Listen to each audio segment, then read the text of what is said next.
Assalamualaikum warahmatullahi wabarakatuh. Ya, yang terhormat Bapak Anies Sudirman sebagai Kepala Sekolah IDN Cinere 1. Kemudian kepada Bapak Lalu Muhzar selaku fasilitator saya. Kemudian Ibu Tias Widaningsih sebagai guru pengajar praktik saya. Perkenalkan rekan guru hebat semuanya. Saya Gilang Arum Salindri, calon guru penggerak Angkatan 6 dari Kota Depok, Jawa Barat. Kali ini saya akan mewawancarai kepala sekolah saya terkait bagaimana cara-cara dalam pengambilan keputusan.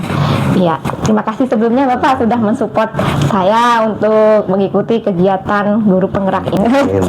Iya. Dan dengan calon guru penggerak ini bisa tergerak, bisa menggerakkan untuk teman-teman kita yang lain sehingga dunia pendidikan kita itu ke depannya lebih maju lagi karena tuntutan gitu kan. Iya. Gitu. Nah, selanjutnya langsung saja ya Pak. Untuk pertanyaan pertama, bagaimana Bapak dapat mengidentifikasi kasus-kasus yang merupakan dilema etika maupun bujukan moral? Baik, mungkin untuk dilema etika itu kan kita menyelesaikan masalah yang mana dilema etika itu benar sama benar. Kemudian dilema moral adalah masalah yang harus diselesaikan di mana benar dengan yang salah. Oke, iya. Ya, untuk itu selama ini karena Bapak udah lama bertugas sih begitu ya Bapak ya. Bagaimana Bapak menjalankan pengambilan keputusan ini terutama yang terkait dengan kasus-kasus yang dua-duanya sama baik ya, yang termasuk ke dalam dilema etika begitu ya. Nah, untuk menyelesaikan masalah kasus ini emang kita harus hati-hati karena dilema yang benar sama benar gitu ya Bu ya. Makanya kita harus benar-benar mengidentifikasinya, kemudian mencari masalahnya apa, mengapa, bagaimana, siapa, sehingga kita bisa membawa nilai-nilai kebaikan buat kita semua. Oke, baik. Jadi sebelumnya Bapak mengidentifikasi masalah tersebut ya, untuk benar-benar dengan menanyakan gitu ya, mengapanya, bagaimananya ya. Oke, untuk itu langkah-langkah atau prosedur apa yang biasanya Bapak lakukan? Berarti prosedurnya langkah-langkah pertama adalah mengidentifikasi gitu kan, kemudian mencari solusi dari mana akar masalahnya, bagaimana cara biar supaya masalah itu cepat terselesaikan sehingga tidak berkepanjangan. Oke, jadi nanti identifikasi dulu bagaimana masalahnya, terus nanti mencari solusi yang tepat gitu ya Pak ya. Kemudian juga kalau nggak bisa dikerjakan oleh kepala sekolah, kita berkolaborasi dengan guru-guru yang lain. Baik, untuk itu hal-hal apa saja yang selama ini Bapak anggap sangat efektif untuk mengambil keputusan di dalam kasus tersebut Pak? Nah, yang sangat efektif adalah kita bekerja sama, berkolaborasi dengan warga sekolah, terutama guru gitu kan, dan komite. Nah, apabila yang sekiranya bisa diselesaikan oleh kepala sekolah, kita nggak usah meminta bantuan sama guru. Tetapi jika seandainya itu masalah harus diselesaikan dengan Bapak Ibu guru, berarti Bapak kepala sekolah harus minta bantuan kepada Bapak Ibu guru. Oke, jadi benar-benar harus ada kolaborasi yang sangat bagus gitu ya Pak ya. Iya, khususnya kerjasama gitu kan, nggak bakalan bisa berjalan dengan baik. Oke, baik Bapak. Kemudian untuk hal-hal apa saja yang sama ini merupakan tantangan dalam Bapak mengambil kasus? Tantangannya apa saja Pak dalam mengambil ini? Tantangan yang selama ini kejadian atau pengalaman yang sudah saya alami adalah apabila ada kasus di dalam intern, misalkan guru dengan guru, misalkan guru itu punya program di suatu kelas, nah kemudian ada guru yang tidak setuju ya, atau tidak setuju, tidak mendukung, kemudian itu masalah itu sampai timbul di orang tua. Nah itu sehingga, nah itulah yang harus kita benar-benar mencari solusi yang terbaik, karena ada guru dengan guru gitu kan, biar gimana biar guru itu bisa terjalin dengan baik atau sama-sama mendukung program sekolah. Oke, baik Bapak. Jadi berarti nanti tantangan-tantangan tadi ya, yang sudah pernah Bapak ini ya. Kemudian untuk jadwal sendiri, Bapak kalau mengambil keputusan apakah langsung atau mungkin ada jeda gitu ya, atau ada waktu untuk menyelesaikannya? Tergantung masalahnya. Kalau kan masalah itu kita juga nggak kita itu semua nggak mau ada masalah gitu ya. Makanya pasti semua pemimpin juga nggak mungkin punya jadwal khusus. Nah, apabila ada kejadian atau masalah, kalaupun itu harus dijadwalkan, pasti dijadwalkan. Kalaupun itu masalahnya tidak usah dijadwalkan atau tidak berlarut-larut, bisa diselesaikan dengan secepat mungkin. Iya, jadi langsung ya pengambilan keputusannya bisa langsung gitu ya Pak. Untuk prosedurnya sendiri bagaimana Pak? Nah, prosedurnya sendiri itu berarti sama halnya dengan tadi kasus nomor berapa ya? Yaitu mengidentifikasi gitu kan, mencari solusi dari mana masalahnya, kenapa, apa dari guru, apa dari siswa. Gitu berarti dikembalikan lagi yang tadi ya Pak prosedurnya ya. Oke, kemudian apakah ada faktor-faktor yang selama ini membantu Bapak dalam mengambil keputusan untuk kasus-kasus dilema ini? Faktor-faktor yang membantu berarti kan tadi itu diantaranya warga sekolah, warga sekolah, guru, komite, ya termasuk orang tua murid atau leader yang ada di sekolah. Berarti dengan bekerja sama tadi ya Pak ya, dengan berkolaborasi tadi sangat membantu Bapak untuk mengambil keputusan ya. Untuk yang terakhir Kak, ininya Pak, untuk semua hal yang sudah Bapak sampaikan pasti ada banyak pelajaran yang sudah Bapak ambil ya selama ini ya.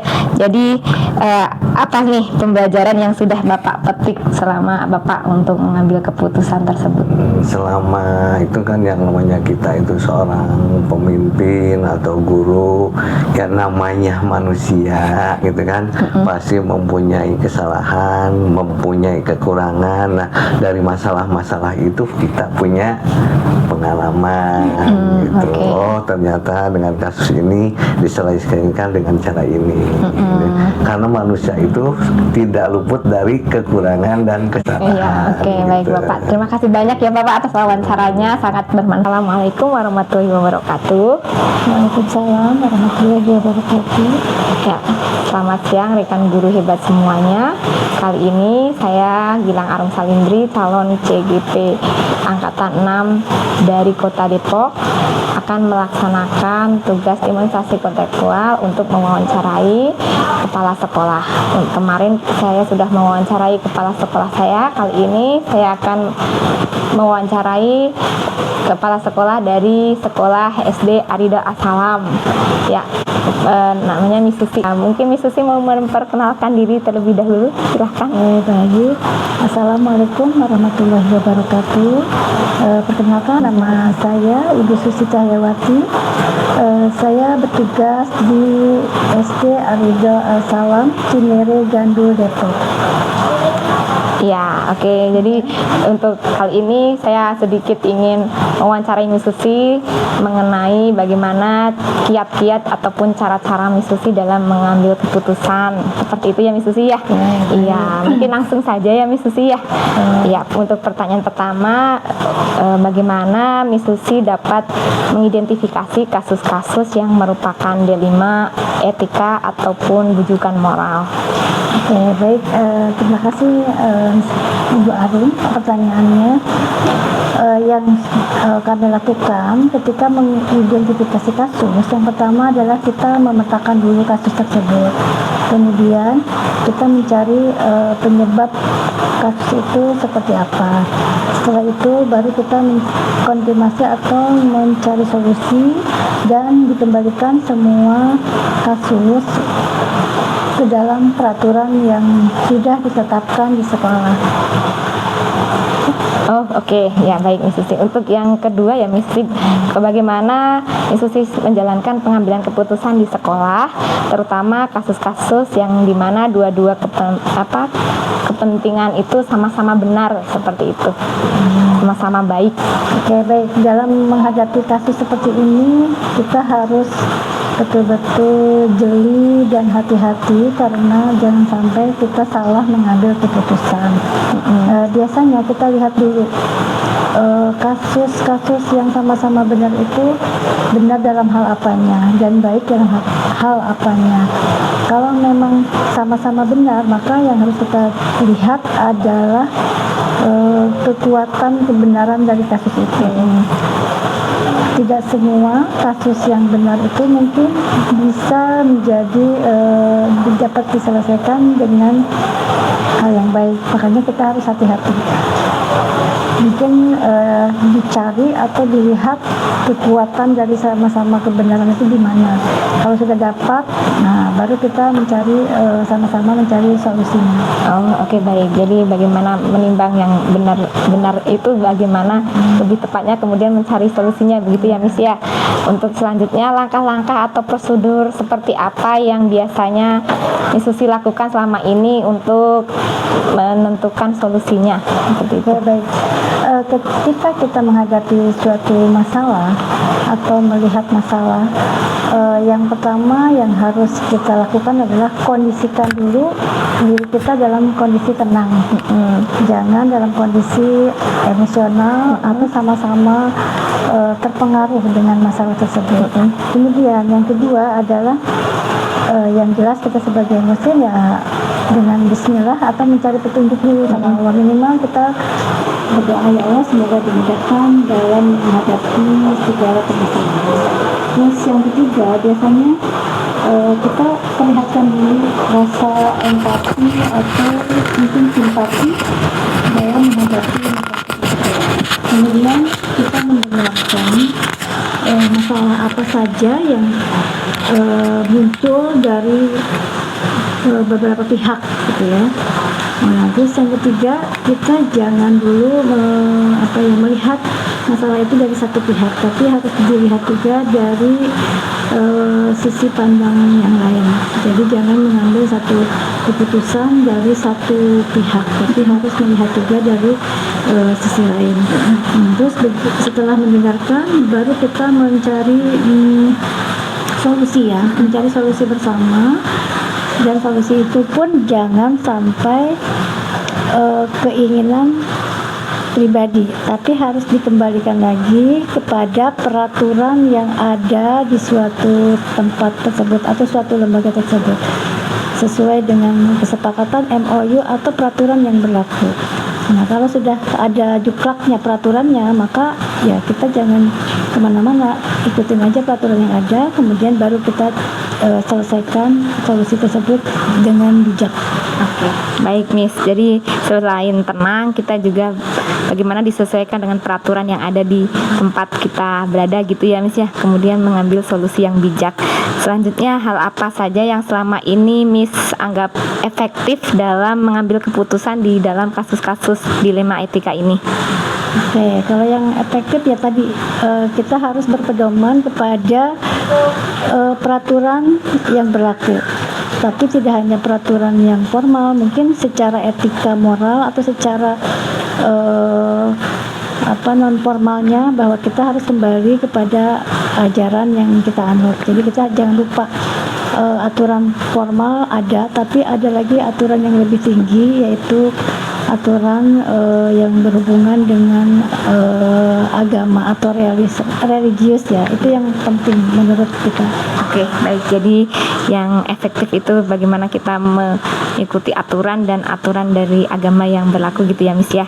Untuk itu yang selanjutnya, apa saja yang selama ini merupakan tantangan dalam mengambil keputusan Miss? Tantangannya seperti apa?